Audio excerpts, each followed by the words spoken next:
everyone else is thinking. I'm dedicated to it. I can't be stopped. All right, according to Tony, I'm alive. Boy, am I having a wonderful hunting season. I have venison hanging from wall to wall, which, by the way, take a little look. Some people go, are you doing your live broadcast on Real America's Voice from your garage? Well, actually, there's Coco. Coco, the greatest German Shepherd bird hunter and duck hunter. There's 840 flame-throwing American horsepower. There's some great products you can get at tednugent.com. Ted Nugent, I will not comply, personally autographed flags. You can get these tour guitars. By the way, I am an arsenal of democracy. I have more ammo than Uncle Sam, and I'm actually allowed to use it. I don't have to write in and get permission for rules of engagement because I have a self-evident truth guideline. Anyhow, we're here to celebrate Gun Owners of America. You know, not just a great organization, but all good Americans should just be gun owners. We should be gun owners and celebrate the perfection, the most perfect, natural, important instinct in the world, self-preservation. And if you're unarmed and helpless, you are incapable of performing your most important life and death responsibilities, and that is self-defense. That's why there's a Second Amendment, because the king and his punks don't get the swords. We, the people, the citizens, get to have arms. We get to keep and bear arms, not keep in safe, not keep in truck, not keep in gun club, not keep in, like in Michigan, you have to have a firearm in a case inaccessible to the occupants. That's an infringement. Hey, officer, you're breaking the law. I'm legal, you're not. My God, it's Planet of the Apes. Anyhow, Dan Wos of Gun Owners of America is my guest, and he's here. We are not going to defend the Second Amendment. You don't have to defend perfection. Dan and I and everybody at Gun Owners of America and all great Americans, we promote and celebrate the perfection of self-defense and keeping and bearing arms. Dan, welcome to the ultimate shit kicker, well-armed camp of Ted Nugent, a gun owner of America. All right, I can't hear Dan. There he is. There, I got him now. Go ahead, Dan. You got it? All right. Thanks for having me on the show, Ted. It's an honor. What are we going to talk about? The lunatic gun grabbers who think that they can create new rights and defy our rights? It's amazing what these people are coming up with these days. But hey, whatever you want to talk about, let's go. Well, number one, I think the most important thing that the Second Amendment isn't about sports. It's not, certainly has nothing to do with hunting. The Second Amendment was a middle finger to King George and anybody who wanted to play King George again, that we the people will not be dragged out of our homes and put on trains to a camp someplace. We will stand up because the government works for us. You know, Dan, you're a young guy. How old are you? You look like you're in your 40s, maybe? I'm a lot older than you think. I'm in my 50s. Oh, good man. Well, I'm 75, so respect your elders. The bottom line is, you know, Dan, that my entire life I have been a nonstop, eternal hellraiser for the self-evident truth of the Second Amendment, that we free people, not just Americans, but all free people, but only in America do we write it down and demand it, have the right to keep and bear arms to defend ourselves. As I know you started promoting and celebrating the Second Amendment with Gun Owners of America, but how did you find the importance of standing up against those that would intentionally force us into unarmed helplessness? Where did your inspiration come from, Dan? Well, Ted, I wasn't expecting this question, but I talk about this a little bit in my book. I was originally raised in a pro-gun family. My dad took me hunting and target shooting and stuff. Took me pheasant hunting and stuff like that. It was never my thing. Guitar was always my thing. So as soon as I could pick up a guitar, I started playing guitar. So I wasn't really interested in guns. Then I actually became somewhat of an anti-gunner through my, playing in bands. Sometimes some of these guys, Ted, they're playing for the wrong team.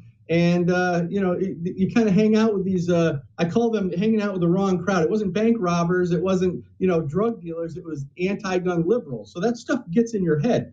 And so I kind of, went a little anti-gun there in my 20s. I came back when I realized that I couldn't protect my wife in a situation that could have been potentially deadly.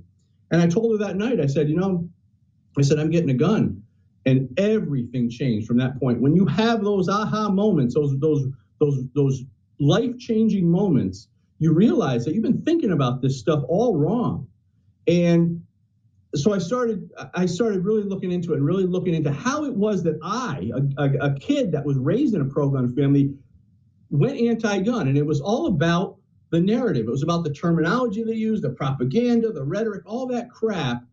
So I started digging in. That's the stuff that I talk about now a lot, is the mind manipulation, the brainwashing from the anti-gun left, and how they can convince people to believe stuff that's not true, and fear guns, not only fear guns, but hate gun owners, because according to them, we're intentionally putting them in danger and risking their lives because we exercise our God-given right. It's absolute insanity, and I started to realize that very quickly. So I've seen both sides of this conversation, and man, I'm not sure how anybody can still, in this day and age, allow themselves to be driven by this anti-gun mindset, this ideology. It's a sickness, really.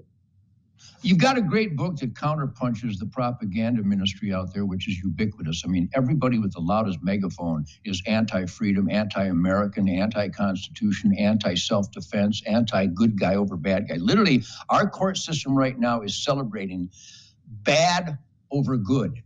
Evil is celebrated. Guys who defend their lives go to jail. Even on video, Kyle Rittenhouse had to be bankrupt and almost destroyed when it was on film that he shot a guy who was trying to kill him with a gun. It's on film, and some judge went, yeah, I can see where he could be charged with murder. This is Planet of the Apes stuff. So your book, Good Gun, Bad Guy, how long ago did you write that? And what has been the response? Obviously people, are learning more and more every day that it's engineered recidivism. Our government is putting dangerous, evil people into our neighborhoods and into our communities. When did you write this book? I mean, I remember writing a piece for it years ago. And what has been the reaction to your book? Have you changed minds? Do you have some liberal rock and roll friends? Which, by the way, Dad, I never fell for that shit. I mean, these guys pounded that in, and I just got my middle finger on fire and I stood my ground. But anyhow, tell us more about the book. It's a great book, and I think it's Christmas coming. I think everybody should buy this book for their friends and family, especially your anti-gun friends. They could definitely use it, and they will learn something, whether they like it or not. I started the book series in 2016, and Ted, I got to tell you, you've been an inspiration because, I watched those old videos of you, laying it out and giving it to the gun grabbers, and a lot of that stuff really inspired me. So the introduction in book number 2 is about you and your Piers Morgan, your little Piers Morgan's interview there. Started in 16, but I got to tell you, Ted, the stuff that really bothers me is the terminology and the way people are getting manipulated against guns. And, and I wanted to mention one thing on your show here people don't really realize is these gun-free zones are getting people killed. And a lot of people don't recognize, but in 1990, Joe Biden introduced the Crime Control Act. Well, in that Crime Control Act was the Gun-Free School Zones Act. And that Gun-Free School Zones Act is responsible for death. It's responsible, and the death that happens in schools now increases at twice the rate of increase every 10 years, ever since Joe Biden introduced that stupid bill. But the gun grabbers don't want to do anything about that. They don't want to put security in. They don't want to arm teachers. They would much rather, it would seem, to let those gun-related deaths keep piling up so they can use them to push for more gun restrictions.